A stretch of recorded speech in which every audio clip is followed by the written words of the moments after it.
제가 들려드릴 45번째 책은 최인호의 소설 별들의 고향입니다. 최인호는 고등학생 때 신춘문예에 당선되었고요. 군복무 시절 한 번 더 당선됐어요. 그 해에 사상계 신인 문학상도 받았어요. 시작부터 굉장했죠. 인기와 명예를 한꺼번에 누린 작가였어요. 그의 소설들은 영화로 만들어진 게 많았는데요. 바보들의 행진, 고래사냥, 무리의 사막과 깊고 푸른 밤을 합쳐서 만든 깊고 푸른 밤, 내 마음의 풍차, 적도의 꽃, 겨울 나그네, 그리고 별들의 고향 등등입니다. 굉장히 많죠. 청년 문학이란 수식어가 최인호를 내내 따라다녔는데 아마 이것과 무관하지 않을 듯 합니다. 그의 소설들에 등장하는 젊은이들은 현실에 순응하지 않으면서도 인간적인 면이 강했어요. 이건 당시 청년들을 대변하는 것이기도 했죠. 기성세대의 몰이해와 사회적 강제력으로부터 청년들을 구해내려 했던 작가의 안간힘이라고 할까요? 나이 들어가면서도 그는 계속 글을 썼고요. 역사소설도 썼는데 5권짜리 대하소설 상도, 또 잃어버린 왕국이에요. 상도는 드라마로도 만들어졌었죠. 이번에 최인호의 소설을 하나 하려고 어떤 걸 할까 고민했는데요.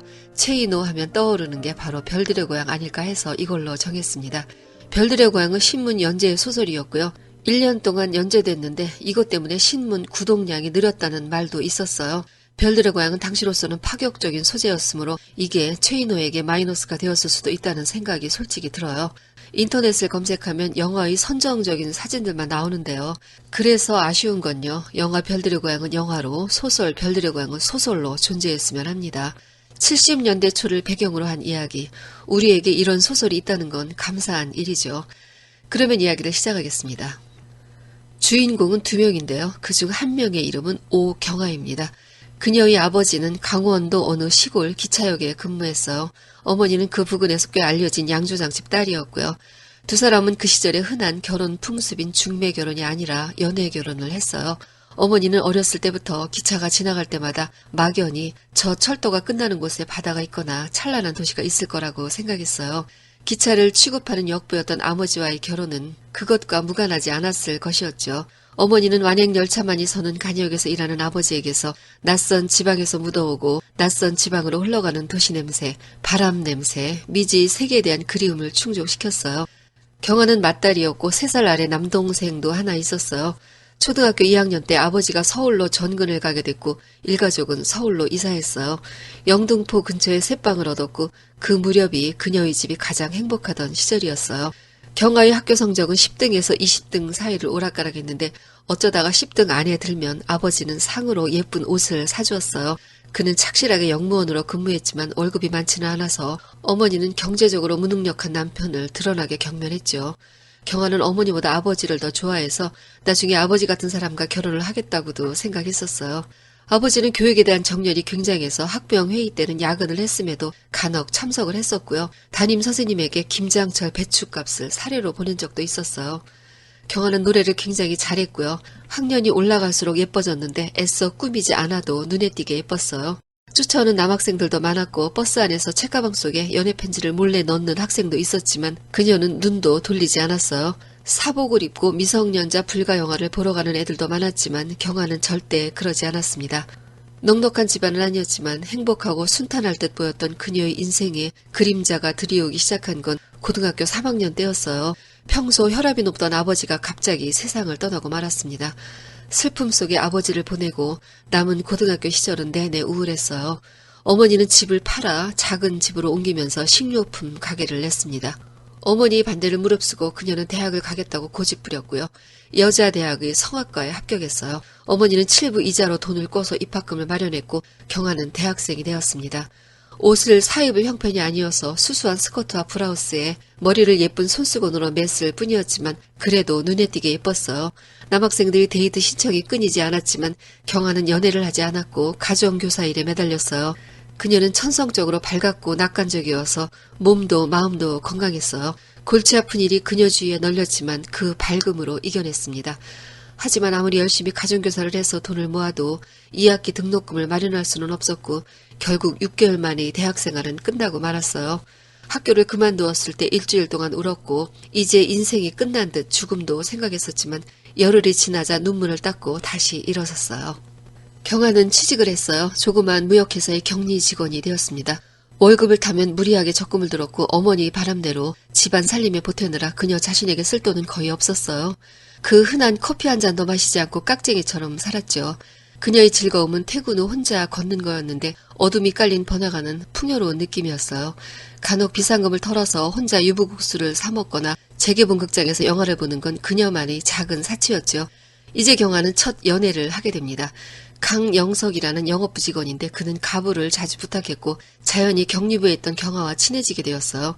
영석은 가부를 그렇게도 많이 하면서 세련된 복장을 하고 있었고요. 예쁘장하게 생긴 남자였어요.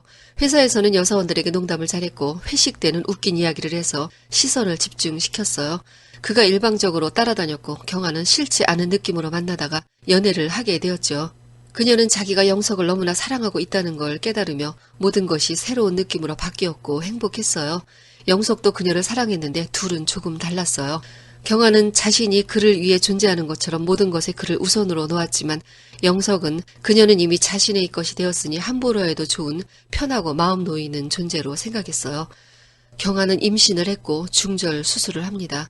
경아의 고통과 상관없이 영석은 여전히 회사에서 명랑했고 후한 웃음을 뿌리고 다녔지만 점점 경아 앞에서는 초조하고 불안한 신경질을 부리는 횟수가 많아져 갔어요. 영석은 친한 친구에게 자신의 심정을 털어놓았는데 그녀를 사랑했던 게 아니라 다소 장난스러운 기분으로 시작했지만 이렇게 와버렸고 어머니가 결혼을 반대하고 있기 때문에 헤어져야 하겠다고 말했어요. 반대하는 이유는 궁합이 맞지 않고 경아가 가난하기 때문이라고 했죠. 그는 경아에게 편지로 이별을 구합니다. 자신은 진심으로 사랑했지만 어머니 강권으로 마음에 들지 않은 여자와 곧 결혼을 하게 되어 있다는 내용과 경아는 이제 21살밖에 안 되었고 착하고 예쁘니까 좋은 남자를 만날 수 있을 거라는 내용이었어요. 그들은 그렇게 편지 한 장으로 간단히 헤어집니다. 영석과 헤어지고 곧 겨울이 되었어요. 그 긴 겨울을 경아는 웃음을 잃은 채 지냈어요. 생기 잃은 얼굴은 푸석해졌고 한숨 쉬는 일이 많아졌으며 자신을 죄 많고 부도덕한 여자로 생각했어요. 그녀의 작은 두 어깨 위에는 슬픔이 걸려 있었죠. 그러나 겨울이 지나면 봄이 오듯 천성적으로 밝은 그녀의 마음속에는 살아야 한다는 집요한 생의 욕구가 되살아나고 있었어요. 어느 날 퇴근 후 집에 가다가 올려다본 도시의 하늘은 아른아른한 온기로 충만해 있었고 봄이 다가온 걸 느꼈어요. 입고 있던 외투가 무거웠고 이제 벗어버려야겠다는 생각을 하면서 가벼운 걸음걸이로 지하도를 내려갔고요. 신선한 샐러드가 먹고 싶다는 생각을 했습니다. 22살이 된 경아는 어머니 간청에 못 이겨 선을 보게 되었어요. 그녀의 나이로 볼 때 결혼이 급한 건 아니었지만 어머니는 딸을 빨리 치우고 싶어 했고요. 가능하면 좋은 곳에 시집보내 딸 덕을 좀 보자는 생각도 있었어요. 대상자들이 사진을 갖고 와 보여줬지만 경아는 남자에게 이미 흥미를 잃어버렸고 젊은 남자들에게는 특히 그랬어요. 차라리 아버지처럼 나이 차이가 많이 나는 남자면 좋겠다는 생각을 하고 있었죠. 어머니가 새로 권한 사람은 경아보다 17살이나 많은 39살로 아내와 사별을 했고 초등학교 다니는 딸이 있는 작지만 튼튼한 기업체를 갖고 있는 사람이었어요. 재혼이라는 약점이 있긴 해도 이 풍족하고 안정된 조건이 어머니가 딸에게 결혼을 권한 가장 주된 이유였어요. 그의 이름은 이만준이에요. 약간 비만한 느낌으로 옷을 꽤 섬세하게 입었고 예의가 깍듯했어요. 그는 경아를 무척 마음에 들어했고 경아도 괜찮은 인상을 받았죠. 그들은 데이트를 했고 그에 대해서 조금씩 알아가게 되었어요. 그는 한때 수영 선수였고 약간의 결벽증이 있고 딸에게 굉장한 애정을 갖고 있었어요. 경아는 죽은 그의 아내와 너무 닮아서 처음부터 호감을 갖게 되었던 거였죠. 그들은 창경원으로 밤의 벚꽃 구경을 갔어요. 만주는 예전에 아내와 약혼했을 무렵 이 고궁에 함께 앉아 있었던 것을 기억합니다. 그때 아내는 허밍으로 노래를 부르고 있었는데 지금 경아도 옆에서 노래를 부르고 있었어요. 나란히 앉아있는 둘이 머리 위로 벚꽃이 떨어져 내렸고 온 숲은 향기로 충만했어요. 지난날의 상처를 갖고 있는 두 사람은 각자 옛 기억을 상기하면서 보이지 않는 먼 곳을 향해 기웃거리다가 언뜻 자기 옆에 앉아있는 서로를 의식하곤 했죠. 만주는 경아가 오래 사귄 사람 같았어요. 천성적인 밝음으로 사람이 근원적인 것을 건드리며 가까워지게 하는 힘이 있었으나 그게 불결하거나 추하게 느껴지지 않았어요. 또 경아는 만준에게서 연인이라기보다는 나이 많은 오빠 같은 신뢰감을 느꼈어요. 만준은 그녀에게 청혼을 했고 경아는 받아들입니다. 그녀는 그를 사랑할 수밖에 없다는 걸 알고 있었어요. 그를 만나고부터 강영석으로 인해 잃어버렸던 마음의 평화와 주변의 아름다움을 다시 보게 되었으므로 자신은 누군가의 사랑 없이는 살아갈 수 없는 사람임을 알게 되었거든요. 그녀는 결혼을 결정하고 나서 예쁜 꿈들을 꾸게 됩니다. 가계부도 쓰고 레이스 달린 에이프론을 입고 요리를 하며 방 안엔 밀레의 복사화를 붙여놓고 언제나 남편보다 일찍 일어나 화장을 해서 부수수한 모습을 보이지 않을 것이며 남편이 들어오기 전에는 혼자 밥을 먹는 일도 없게 할 거라고 결심해요. 그러는 중간중간 영석과의 기억은 만준을 향한 죄책감으로 자리 잡고 있었어요. 만준의 큰 집에는 그들 부부와 그의 딸 명혜 그리고 50이 넘은 일하는 아주머니 청주댁이 살았어요. 집에는 만준 전처의 사진들이 여기저기 걸려 있었고 2층 구석방은 자물쇠가 채워져 있었어요. 그 방엔 전처의 물건들이 있고 만준이 가끔 그 방에 들어가 한참 있다가 나오곤 한다는 청주댁의 설명이 있었죠. 그게 신경 쓰이긴 했지만 경아는 살림살이에 재미를 붙여갔어요. 밀레이 복사를 사다 걸었고 집안은 반짝반짝 윤이 났으며 만준이 들어올 시간엔 음식 냄새가 구수하게 집안에 가득했어요. 명예와 친해지려고 노력했지만 새엄마라고 부르긴 하면서도 경아를 경계하는 눈치였어요. 만준은 다정한 남편이었어요. 경아가 볼 일이 있으니 낮에 차를 내달라고 하면 보내주었고 일이 많아 서로 얼굴 볼 새가 없는 날이 계속되면 경아가 낮에 회사로 전화를 걸어 수다를 떨었고요. 그걸 다 들어주었어요. 또 퇴근할 때 아이스크림 같은 걸 사다 달라고 하면 아무리 늦어도 약속을 지켰죠. 그런데 명예는 한여름이 되었는데도 긴 치마에 무릎까지 올라오는 스타킹을 신고 있었어요. 경아는 백화점에 나가 짧고 시원한 옷들을 사와서 명예에게 입히려고 했지만 명예는 두려워했어요. 그래서 아빠가 안 보일 때만 입기로 했으며 둘만의 비밀을 공유하자 굉장히 친해졌죠. 하지만 어느 날 만준에게 그걸 들켰고 그는 문을 걸어 잠그고 명예의 종아리에 심하게 매질을 했어요. 그가 단호하게 한 말은 제 애미가 죽은 이후 애를 엄격하고 품위 있게 키워왔으며 계집애가 함부로 맨살을 보이고 다니는 걸 볼 수 없다는 말이었어요. 이후로 명예는 다시 긴 옷을 입게 되었습니다. 그로부터 한 달 정도 지났을 때 경아는 전처의 물건들을 버리기로 결심합니다. 죽은 사람을 슬퍼하는 건 그가 죽었기 때문이 아니라 그가 한때 살았기 때문이었으므로 죽은 자의 삶을 상기시켜주는 건 치워야 한다고 생각했어요. 만준이 출장으로 집을 비운 사이에 집 구석구석에 놓여있는 죽은 전처의 사진을 다 치웠고요. 구석방을 열고 들어가 전처의 물건들을 짐꾼을 불러 싹 처분했어요. 이걸 알게 된 만준이 분노에 찬 뭐라 표현할 수 없는 얼굴에 경아는 그의 내부에 숨겨진 잔인한 적개심, 이유는 모르지만 잔인한 복수심이 느껴졌어요. 그녀는 이제 이 집을 둘러싼 비밀스러운 무언가가 자신의 행복을 침해할 거라는 예감을 받습니다. 그리고 어느 날 찾아온 전처의 남동생에게서 만준의 의처증에 관한 이야기를 듣게 됐어요. 그들은 사랑해서 결혼했고 만준은 아내를 너무 사랑했지만 그럴수록 의처증이 심해졌고 그건 학대로 이어졌고요. 결국 아내를 자살로 몰아가게 되었다는 거였죠. 그리고 이제 딸 명예에게서 전처의 모습을 보는 듯 단속하고 엄격하게 관리하고 있었던 거였어요. 이제 경아는 자주 한숨을 쉬게 되었습니다. 영석이 망가뜨린 그녀의 삶에 만준이 주는 음습하고 우울한 생활은 그녀를 조금씩 파괴하고 있었어요. 저녁녘이면 혼자서 술을 마시곤 했는데 언제부턴가 술은 그녀의 다정한 벗이 되어갔으며 술을 마시지 않으면 밤이 깊어도 잠을 이룰 수가 없었어요. 그러면서 아기를 가지고 싶다는 욕망을 갖게 됩니다. 그러나 만준은 아이를 갖는 것에 긍정적이지는 않았으나 그럴수록 그녀의 욕망은 강해져 갔어요. 어느 날 임신의 징후가 보였고 만준과 잘 아는 의사가 하는 산부인과로 진찰을 받으러 갑니다. 그러나 상상 임신이었어요. 그리고 만준은 그날 의사에게서 경아의 중절 수술 흔적에 대해 이야기를 들어요. 그건 만준의 결벽증에 치명적이었죠. 그는 경아를 용서하지 않았고 결혼 생활은 그걸로 끝이 났어요. 결국 이혼했고요. 그때 경아의 나이는 23이었어요. 이제 또 한 명의 주인공 이야기를 하겠습니다. 그의 이름은 김문호입니다.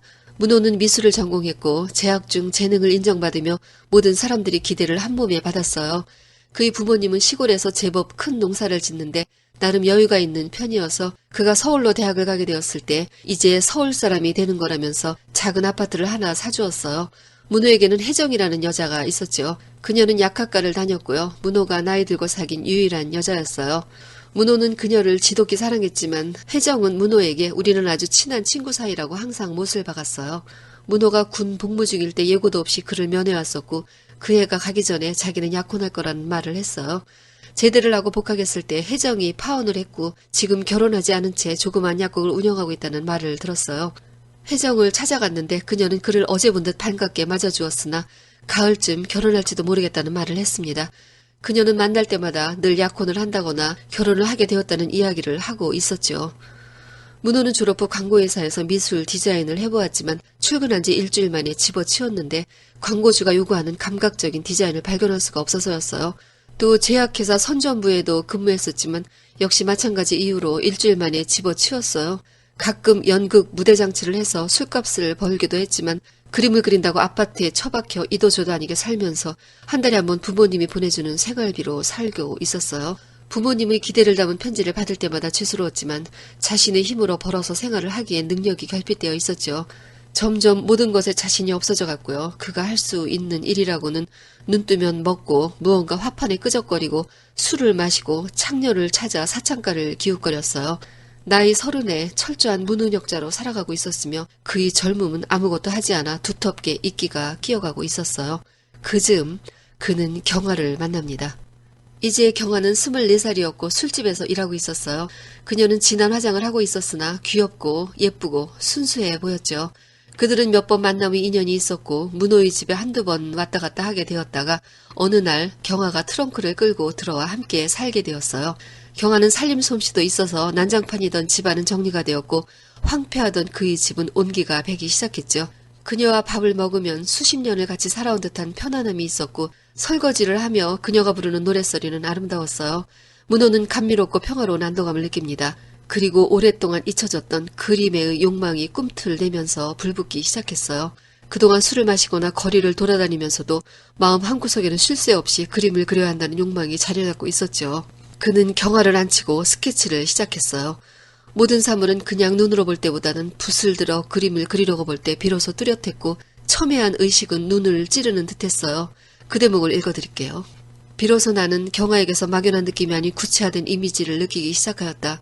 갑자기 가슴이 저려오고 있었다. 손끝에 모처럼의 힘이 솟기 시작하였다. 나의 퇴색된 젊음이, 젊은 날이 무료함이, 고독이 한꺼번에 녹을 벗기고 빛나는 것을 느꼈다.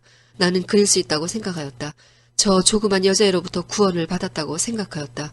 오랫동안 마멸된 그림이었다. 경아가 단정히 앉아서 창밖을 내다보고 있다. 눈으로 보아서는 알 수 없는 그녀의 웃음 뒤에 감춰진 슬픔, 아름다운 육체 뒤에 숨겨져 있는 절망감. 그건 우리가 육교를 오르내릴 때나 신호등에 걸렸을 때, 나무 예식장에 들어가 결혼 축의금을 낼 때, 쓸데없이 웃다가 혼자 떨어져 돌아오는 버스 속에서나 극장에서나 멀리 떨어진 친구의 편지 속에서나 축구 시합을 볼 때나 아직 새파랗게 젊은 우리가 느끼곤 하는 참담하게 감추어진 동질의 우울함이었던 것이다. 경아는 아파트에 트렁크를 갖고 들어오던 날 같이 살다가 싫어지면 어떡할 것인가를 두려워했어요. 그건 문호도 알고 있는 두려움이었죠. 서로의 체온으로 추위를 녹이려는 듯 서로를 부둥켜 안고 있더라도 주체할 수 없는 무거운 외로움을 서로에게 나누어 준다 하더라도 어김없이 보이는 두려움이었어요.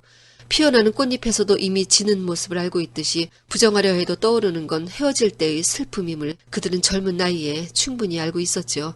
그럼에도 둘은 열심히 같이 살았어요. 그는 경아로부터 불붙은 창작욕을 잡았고 경아는 밀레의 복사를 사다가 벽에 걸어놓았으며 집안을 말끔히 단속했어요. 저녁이면 화장을 공들여 하고 저녁상을 차려놓은 후 일을 하러 나갔다가 술에 취해 밤늦게 돌아왔어요. 술에 취하면 비몽사몽간에 자신이 지난 일들을 이야기했죠. 문호를 만나기 바로 전에 같이 살던 남자 이야기도 했어요. 그녀는 그 남자 때문에 모든 걸 망쳤다고 했죠. 한때 갖고 있던 얼마간의 재산도 그가 없앴고 경아의 몸에 문신까지 새겨가며 그녀가 자신의 소유임을 확인하려 들었다고 했어요. 그에게 매를 맞고 그의 요구로 술집에 나갔고 그러면서도 경아를 놓치지 않으려 했으므로 그에게서 도망치기 위해 문호의 아파트에 숨어들었다고 고백했어요. 어느 날엔가는 출근을 하다가 그 남자가 따라온다고 겁에 질려 들어왔으며 이후부터는 외출을 하지 않았어요. 날이 어둑해지면 술을 마셨고 날로 경아의 술 양은 늘어갔으며 마시는 속도도 빨라져 갔어요. 술을 마시면 명랑했지만 술이 깨있는 낮 동안은 멍청하고 우울해 보였어요.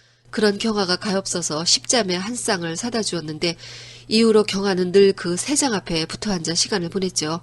어떤 날 열려진 새장문으로 한 마리가 날아가 버렸는데 경아는 미친 듯이 새를 찾으러 다녔어요.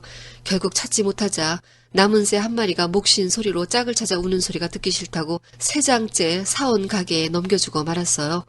문호는 다달이 붙여오는 생활비로는 둘이 살기에 벅차서 친구의 아틀리에에 나가 대학 입시생들을 가르쳤어요.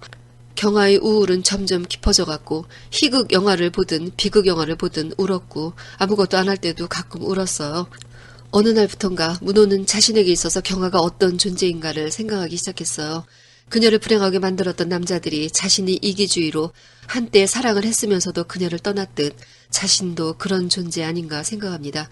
자신의 외로움과 고독, 슬픔, 권태를 그녀에게 쏟아놓고 본래의 자신으로 돌아가려고 친절을 연기하고 있는 건지도 모른다고 생각했죠. 어쩌면 자신은 그녀를 학대하고 문신을 새겨놓기까지 했던 그 남자보다 더 크게 그녀를 학대하고 있을 수도 있다는 생각을 합니다. 어느 날은 집에 들어왔는데 하수구가 막혀 있었어요. 구정물이 욕실에 가득했고 발목을 적셔가면서 압축기로 공기를 빨아들여 겨우 뚫어놓았는데 갑자기 짜증이 나기 시작했어요. 산다는 것이 사람과 사람 사이에 나누는 대화에서부터 천편일률적인 일상, 경화의 술주정, 빨래 광주리의 그득그득한 빨래, 자주 막히는 하수도 구멍, 이런 것들이 고통으로 다가왔고 집안의 모든 것들과 소리들이 신경질적으로 느껴졌으며 모든 것이 다 허무했어요. 그 대목을 읽어드릴게요. 우리가 서로의 몸으로 확인할 수 있는 건 바다보다 깊은 허무라는 걸 나는 잘 알고 있다. 아무것도 덮어주지 못한다. 우리의 어리석음을, 추악함을 한순간에 빛나는 사랑으로 눈가림할 수 있다 하더라도 속을 벗기고 천천히 드러나는 천편일률적인 생활, 와이셔츠 칼라에 묻는 때, 이런 모든 걸 어쩌지는 못한다. 경아는 허무함을 담고 있는 문호의 눈을 보면서 눈물을 흘렸고요. 왜 그러는지 자기는 이미 안다고 말했어요. 그리고 어느 날 경아의 그 남자 이동혁이 문호를 찾아왔어요. 그는 경아가 필요하며 경아에게도 자신이 필요하다고 말했어요. 이렇게 다른 남자에게 가 있는 그녀를 찾으러 온 것이 이번이 4번째이며 그들은 모두 경아를 사랑한다는 말은 했지만 싫어하지 않는다고 해서 사랑하는 건 아니라고 말했어요. 그는 언제든 또 찾아오겠다는 말을 남기고 갔으나 겨울이 지날 때까지 나타나지 않았어요. 경아는 점점 더 게을러졌고 술을 마셨으며 차츰 살이 찌기 시작했어요. 문호는 그녀의 술을 끊게 하기 위해 근처 가게까지 가서 술을 팔지 못하게 이야기해 놓았지만 그녀는 어디서든지 구해서 마시곤 했어요. 그 긴 겨울을 그렇게 보냈고 그들이 초기의 즐거움은 빛을 잃어갔으며 사랑하고 있음에도 그것만으로는 생활에 빛을 낼 수 없었어요. 문호는 이제 경아와 헤어져야 할 시기가 되었다고 생각합니다. 헤어지기 위한 여러 가지 변명이 있었지만 경아를 알 수 없다는 걸 변명으로 삼기로 했어요. 그녀는 같이 살수록 완전한 타인이었죠. 떨리는 손으로 술잔을 기울이는 그녀의 내부로 들어선다는 건 불가능했고 새벽녘 잠옷바람으로 밖으로 나가 층계에 앉아있는 그녀의 멍한 뒷모습은 이 세상 사람으로 느껴지지 않았어요. 겨울이 지난 초봄의 어느 저녁 무렵에 문호는 경아에게 헤어질 것을 제의합니다. 서울이 싫어졌고 고향으로 내려가겠다는 말을 해요. 그녀는 그 말이 무엇을 뜻하는지 알아들었다고 했어요. 그리고 어느 날 경아가 먼저 떠났습니다. 문호가 집에 없을 때 그녀는 집을 깨끗이 청소해놓고 편지를 탁자 위에 놓아두고 왔을 때처럼 조용히 가버렸어요. 편지는 1년 동안 즐거웠으며 문호를 잊지 않겠다는 내용이었어요. 그녀의 나이는 이제 25이었습니다. 그리고 며칠 후 문호도 서울 생활을 정리하고 고향으로 내려갔습니다. 고향에서는 매일 그림을 그렸어요. 바다가 보이는 언덕에 화판을 세우고 그렸으며 그림은 신통하게도 잘 되었어요. 간간히 친구들도 만났는데 친구들 대부분은 백군이 되었거나 조합에서 주파나를 튕기거나 면서기를 하는 친구도 있었어요. 그들은 문호를 성공한 축으로 생각하고 있어서 그를 부끄럽게 했죠. 열심히 그림을 그렸고 가끔 경아의 얼굴이 떠오르긴 했지만 그저 자신의 몸에 흐르는 도시적인 기질 속에 용해된 도시의 그림자에 불과하다는 생각이 들었어요. 그러면서도 그녀는 자신이 내부의 등불을 밝혀준 따스한 도시의 그림자라고 기억되었습니다. 여름에 혜정이 찾아왔고요. 그녀는 이번 주말에 미국으로 떠난다고 했어요. 그녀와의 이별은 한때의 젊은 시기를 보내는 듯 했고 그들은 잦은 이별을 했었지만 이번엔 완전한 이별을 하게 되었던 거지요. 그 후 1년을 더 고향에 있었어요. 그림에 열중했고 그곳의 조그만 다방을 빌어 전시회도 열었습니다. 지방 신문에 호의적인 평이 실렸고 몇 점의 그림이 팔렸어요. 가을이 되었을 때 그림 중에 몇 점을 골라 공모전에 응모를 했고요. 운이 좋아 그림들이 곳곳에서 빛을 보기 시작했습니다. 봄이 되었을 때 대학 시절이 은사에게서 새학기에 강의를 맡으라는 연락이 왔어요. 고향에서 그림이 잘 그려지고 있었으므로 약간의 갈등이 있었지만 거듭된 권고로 다시 서울로 올라가기로 결정합니다. 그건 혜정이 미국으로 떠나면서 말했던 것처럼 밤바다로 헤엄쳐 나갔다 되돌아온다는 건 우리가 바다를 향해 덤벼들면 바다는 우리를 모래사장으로 떠밀어버리고 만다는 것, 되돌아온 곳에서 새로운 출발은 시작되어야 한다는 것과 같은 느낌이었어요. 서울 생활이 다시 시작되었습니다. 일어나 밥을 지어 먹고 강의 시간에 맞춰 학교에 출근하고 강의가 없는 날은 아파트에서 그림을 그렸고 저녁이면 친구들을 만나 술을 먹었어요. 그렇게 시간이 흘러 가을이 되었을 때 문호는 맥주 홀에서 경아를 만납니다. 그녀는 너무 살이 쪄서 미워지고 추해 있었어요.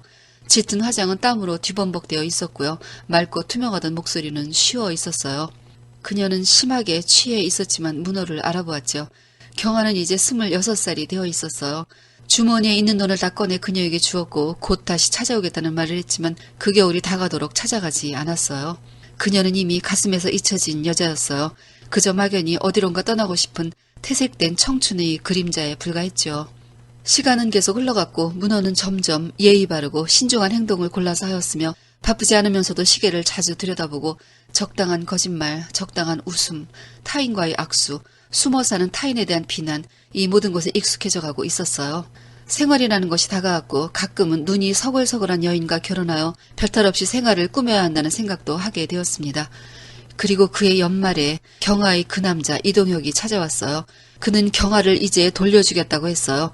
그동안 경아의 술버릇을 고치기 위해 때리기도 하고 수용소에 한두 달 쳐놓기도 했었지만 실패했다고 했어요.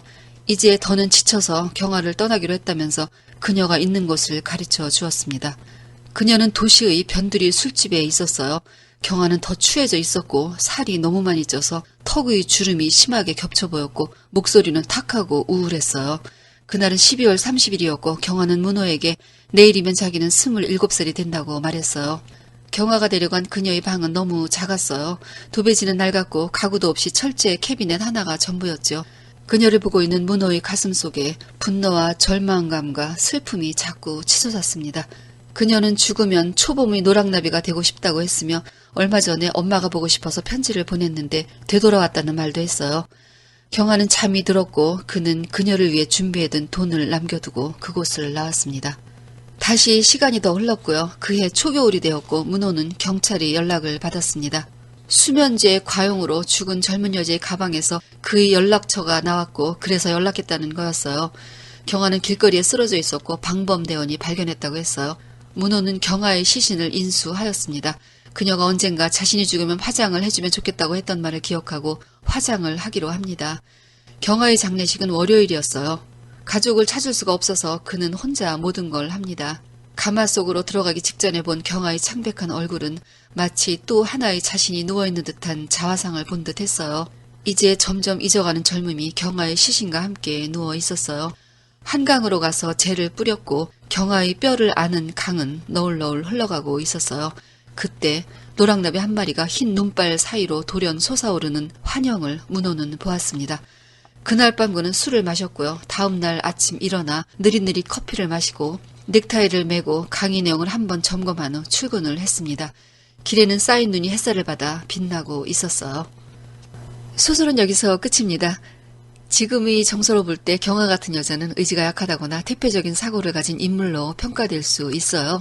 그러나 그 당시 여자들에 대한 사회적인식, 정조관념 이런 것들은 어마어마했죠. 그러나 사람을 대하는 방식으로 본다면 그녀는 순수하고 착한 사람이었어요. 우리 모두의 경아라는 말은 그래서 나온 말일 겁니다. 1973년도에 초판이 나왔고요. 그 사이 여러 출판사에서 출간되었어요. 2013년에 새로 단장되었는데 최인호가 죽고 한 달 정도 후에 출간되었어요. 그래서 최인호가 쓴 작가의 말이 책에 실렸습니다. 그 말 중에 한 부분을 추려서 전하며 이야기를 마치겠습니다. 40년 만에 나는 젊은 시절에 내가 창조하였던 여인 경아를 정면으로 마주본다. 한때는 내 자신이었고 내 분신이었고 내 애인이었고 내 딸처럼 느껴졌지만 이제는 누님처럼 돌아와 거울 앞에 선 경아인 것이다. 그대에게 바치는 내 뒤늦은 충문이오니 이제야말로 헤어질 때가 가까워 왔으니 잘 가시오 경아. 그리고 안녕. 오늘은 여기까지입니다. 듣느라고 수고하셨어요. 좋은 책 가지고 다시 만나요.